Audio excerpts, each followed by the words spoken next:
이동입니다. 모든 질환의 원인 중에 가장 많은 부분이 잘못된 생활 습관에 있다고 합니다. 그러니까 올바른 생활 습관을 유지하는 것이 병에 걸리지 않고 건강한 삶을 유지한다는 뜻이거든요. 그러니까 병을 예방하는 것이 최선의 치료법이다. 이걸 다시 한번 강조드리면서 오늘은 목 디스크의 마지막 이야기, 그 수술적 치료에 대한 설명을 말씀드리겠습니다. 전 시간은 목 디스크의 보존적 치료에 대해서 설명드렸잖아요. 그러니까 오늘 그 목 디스크 수술 치료를 설명드리기 전에 여러분한테 또 강조해 드리고 싶은 사항이 하나 있습니다. 우리 몸은 아주 훌륭하게 만들어져 있습니다. 그러니까 웬만한 이상이나 질병은 의사의 도움을 받지 않아도 스스로 치료할 수 있는 자연치유 능력을 가지고 있어요. 근데 그 자연치유 능력이라는 게 여러분들이 생각하는 것보다 훨씬 강하고 우수합니다. 우수해요. 그래서 몸에 그 발목이 약간 삐었다. 안 그러면 감기가 심하지 않지만 좀 걸렸다. 이런 경우에는 병원을 찾아가지 않고 집에서 어느 정도 기다려도 스스로 회복할 수 있는 기회가 있고 또 스스로 회복이 되거든요. 똑같은 이유가 목 디스크에도 적용된다는 뜻이거든요.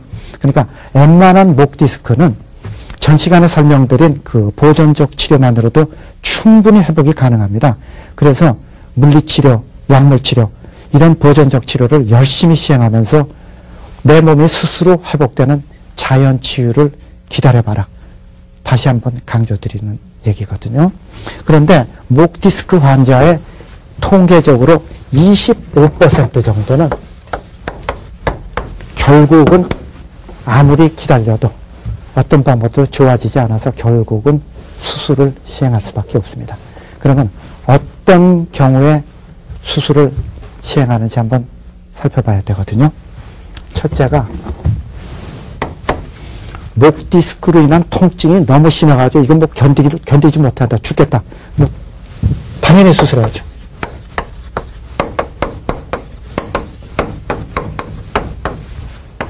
두 번째로 손의 힘이 너무 약해져가지고 젓가락질이 잘 안 된다. 옷의 단추를 꿰기 힘들다. 그것도 수술에 적응이 될 수밖에 없습니다. 그건 여러분들한테 설명 안 드려도 뭐 당연히 그럴 수밖에. 신경마비 증상이 정도 이상으로 심하다는 뜻이거든요.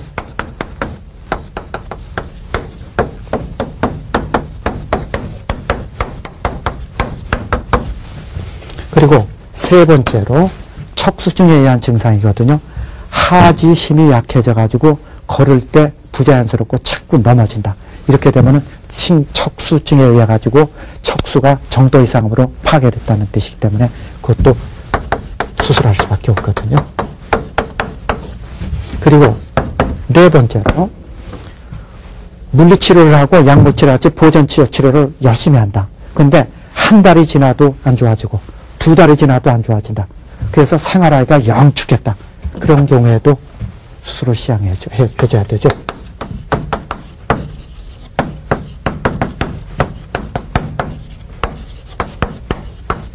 다섯 번째로 보존적 치료를 했더니 물리치료죠. 물리치료하고 약물치료 했더니 증상이 금방 좋아졌어요.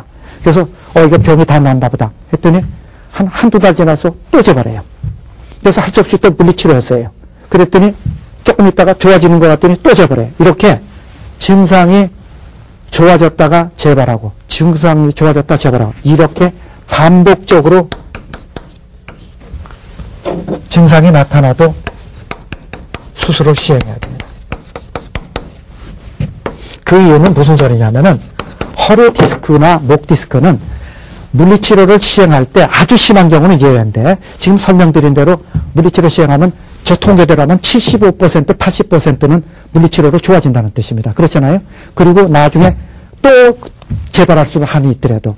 그런데 만약에 물리치료나 약물치료에서 보존적 치료를 해서 좋아지는 환자가 다시 재발하면은 그분이 물리치료하면 좋아지지만 또 다시 재발할 확률은 거의 80% 이상입니다. 그러니까는 목 디스크가 악화, 호전 반복될 때는 수술을 생각해야 된다. 이런 뜻의 얘기거든요. 자, 그러면은 이 목 디스크 수술이 이런 경우에는 수술을 해야 된다. 그러면 어떤 방법으로 수술해야 되나 생각해 볼 필요가 있거든요. 목 디스크 수술은 여러 가지가 있습니다. 여러 가지가 있는데 그걸 크게 분류해 보면은 첫 번째가 디스크 마디를 고정하는 수술입니다. 그리고 두 번째가 인공 디스크를 삽입하는 수술이에요. 그리고 세 번째가 후공 확장 성형술이거든요.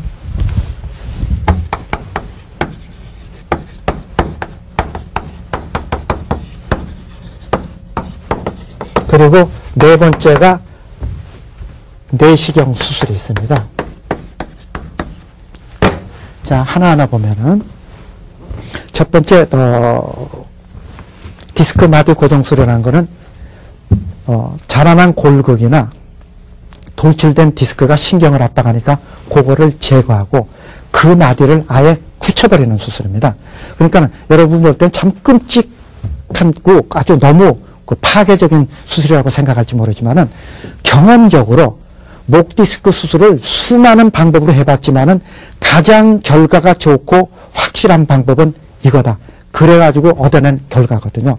그래서 목 디스크 수술의 대부분은 이 방법으로 수술하고 있습니다. 그러니까 여러분 주위에서 어떤 분이 목 디스크를 했다. 그러면 10중 99%는 디스크 마디를 고정하는 수술이에요. 한번 사진 볼까요? 가장 이쪽 사진은 목 디스크로 인해 가지고 수술하기 전 사진입니다. 디스크 마디가 완전히 내려앉아 가지고 뼈하고 맞붙을 정도로 좁아져 버렸거든요. 그러니까 여기서 자라난 골격 긁어내고 튀어나온 디스크 다 긁어내 버립니다. 긁어내면 속에가 완전히 빈 공간이 되거든요. 그 빈 공간을 옆구리뼈를 띄어가지고 여기다가 끼워 넣습니다. 그렇게 되니까는 원래 높이대로 맞춰줄 수가 있거든요. 그래서 여기 보시면 알겠지만 디스크 마디가 이만큼 확 넓어져 버렸어요. 그러니까 디스크 마디는 넓어져요. 그리고 디스크 마디가 옆구리뼈 끼워낸 이식한 뼈가 잘못하면 빠져나갈 수 있으니까 그 앞에를 이렇게 금속판을 고정하는 거거든요. 가장 대표적인 그리고 일반적인 목 디스크의 수술이에요. 실제 저도 목 디스크의 수술의 99%는 이 방법으로 수술하고 있습니다. 이 방법으로. 자, 그러면은 다음번 수술이 인공 디스크 수술이거든요. 이 인공 디스크 수술은 이상이 발생한 부위에 디스크를 제거하고 그 마디를 디스크의 기능을 대신하는 인공 디스크죠. 인공 디스크를 삽입시키는 거거든요. 그러니까 이 수술의 특징은 아주 간단해요. 뭐냐면은 디스크 마디를 고정하지 않고 그 다음에 디스크의 기능을 대신하는 인공 디스크를 내버리니까 디스크의 기능이 하나도 손상을 입지 않고 정상 기능을 유지할 수 있다는 큰 장점이 있거든요. 그래서 이런 이유 때문에 최근에는 디스크 마디를 고정하는 수술 대신에 인공 디스크 수술이 점점 많아지고 있어요. 근데 문제점은 뭐냐면은 그러면 인공 디스크를 수술해가지고 정말로 그 마디의 디스크 기능이 정상으로 회복됐냐 하는 거에 대해서는 일부 의사는 아주 반대 의견을 얘기하는 사람이 꽤 많거든요. 아무리 인공 디스크 수술을 하더라도 디스크의 기능이 정상되고 회복되는 게 아니다. 그렇기 때문에 구태여 그렇게 인공 디스크를 할 필요 없이 붙여버리는 게 낫다고 얘기하는 의사들이 아직도 상당히 많습니다. 그래서 아직은 어떤 게 옳은지는 아직도 결판이 안 났어요. 그래서 이게 만약에 결판이 나면은 모든 디스크 마디를 고정시키는 수술이 인공 디스크 수술로 대치될 겁니다. 대치되지만 아직은 그런 단계가 아니기 때문에 대다수는 마디를 고쳐주는 고정수술이고 인공 디스크 수술은 그때 따라서 시행할 수밖에 없다는 뜻이거든요. 자, 한번 보면 알겠지만 옆에서 본 모습, 앞에서 본 모습인데 이 금속판이 있고 이 가운데 간격이 떨어져 있죠. 그러니까 디스크가 좀 움직일 수가 있습니다. 그러니까는 이론적으로는 아주 훌륭한 수술 방법이에요. 최근에는 조금씩 이 수술이 늘고 있습니다. 근데 여러분한테 설명드릴 게 모든 게 너무 앞서가지 마세요. 의학이라는 거는 이론적인 거를 만들어 놓고 그 다음에는 경험학입니다. 그러니까 너무 일찍 수술을 했어요. 뭐 인공 디스크 수술을. 그럼 뭐 좋죠. 당장은 좋죠. 근데 이게 10년, 20년 후에 어떻게 될지를 따져봐야 되거든요. 그거에 대한 노하우는 아직 축적이 안 돼 있거든요. 그러니까는 남들이 인공 디스크 수술해가지고 20년을 써봐도 것도 없다. 그러면 수술해도 좋다는 뜻입니다. 그러니까 항상 저는 의학에 관한 하는 보수적인 게 저는 좋다고 항상 자신합니다. 조금 늦어가지고 손해날 거 없거든요. 남들이 이렇게 하는 거 보고 괜찮다. 한 10년 사람이라는 거는 1, 2년에 결판나는 게 아니잖아요. 90살까지 사셔야 되니까 그때까지 한 10년, 20년 써도 괜찮다. 그때 수술하는 게 좋다는 뜻입니다. 세 번째 수술 방법이 후궁 확장 성형수술입니다. 후궁 확장 성형수술이라는 것은 이상이 발생한 디스크 부위가 한두 마디가 아니고 여러 부위에 발생했을 때입니다. 그러니까 여러 부위에 발생해가지고 신경이 통과하는 그 척추관이 확 좁아진 경우거든요.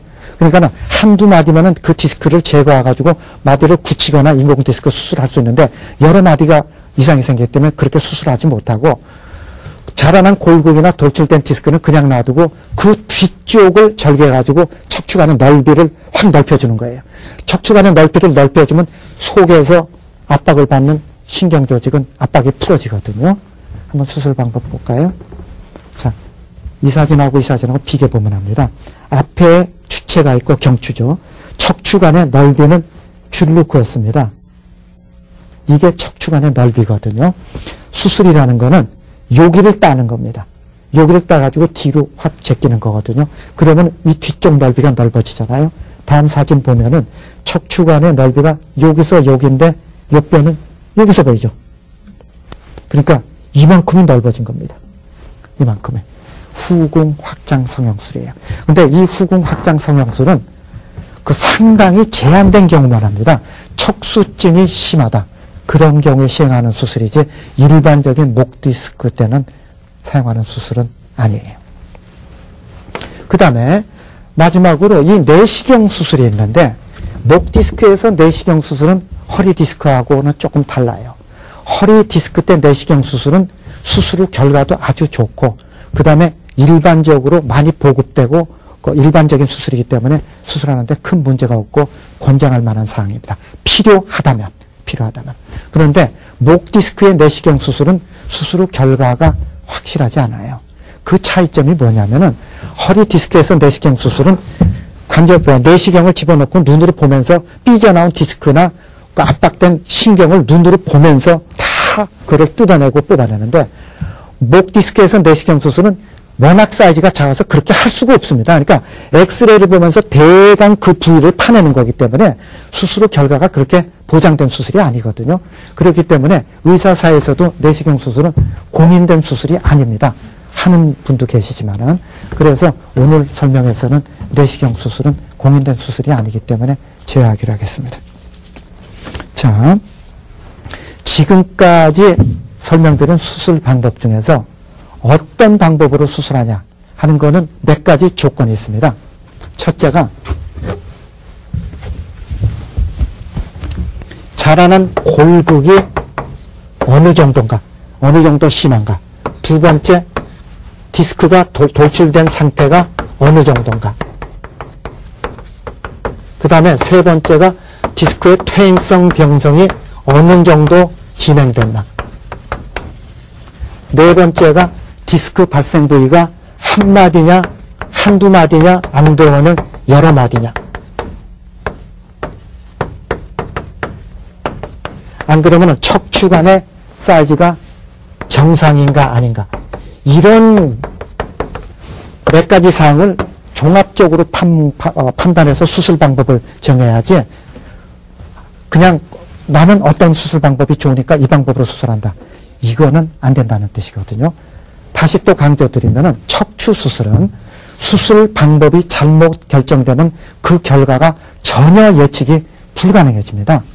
그러니까 제가 이런 거를 강조해드리는 이유는 요새 척추 환자, 허리도 마찬가지입니다. 허리도 그렇고 목 디스크 환자 중에서 요새 그러니까 이런 인터넷이나 텔레비라든가 잡지 이런 매스컴에서 이런 방송이 많이 나가거든요. 그래서 그런 데서 지식을 많이 습득할 수가 있어요.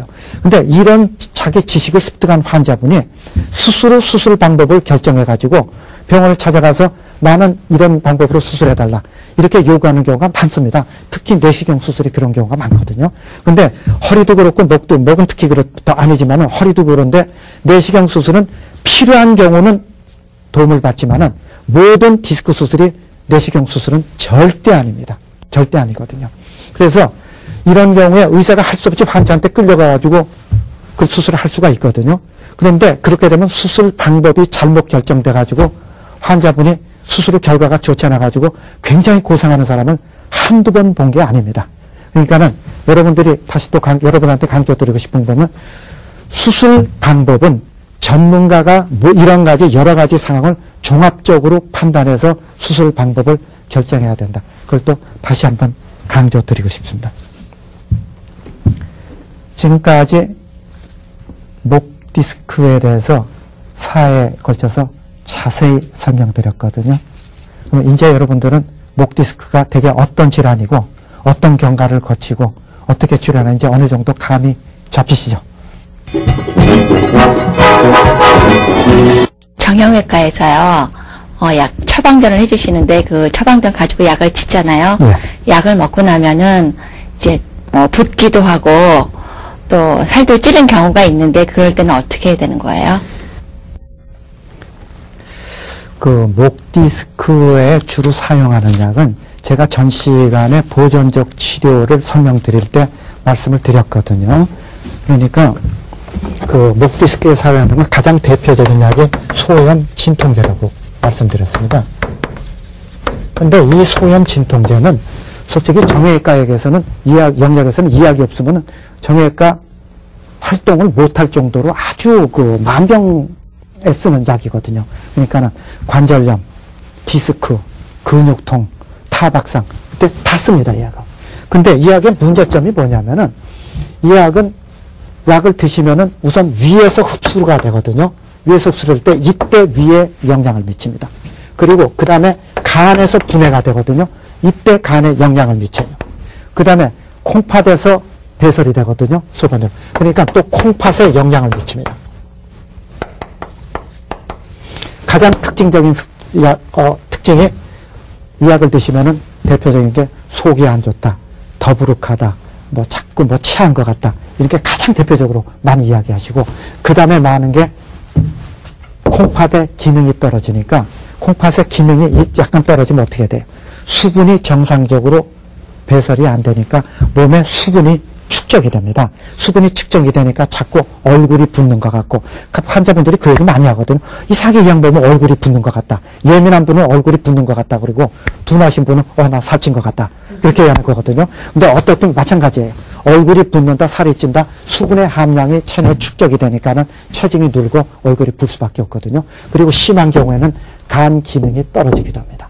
근데 너무 걱정을 안 하셔도 되는 게 실제로 간 기능이 떨어지고 콩팥의 기능이 떨어져서 얼굴이 붓는 경우는 상당히 드물어요. 그리고 대다수는 위장장애고 이런 분들은 또 그때 즉시 약을 끊으면은 해소가 되거든요. 그리고 모든 약이 이런 반응을 보이는 게 아니라 어떤 사람한테는 선택적으로 이런 부작용이 보이고 대다수의 사람은 또 이런 증상이 없거든요. 그래서 최근에는 이런 부작용을 없애주는 약이 나왔습니다. 그러니까 이런 부작용을 없애고 소염작용만, 진통작용만 선택적으로 강조시킨 약이 나왔거든요. 그게 요새 나오는 세레브렉스예요.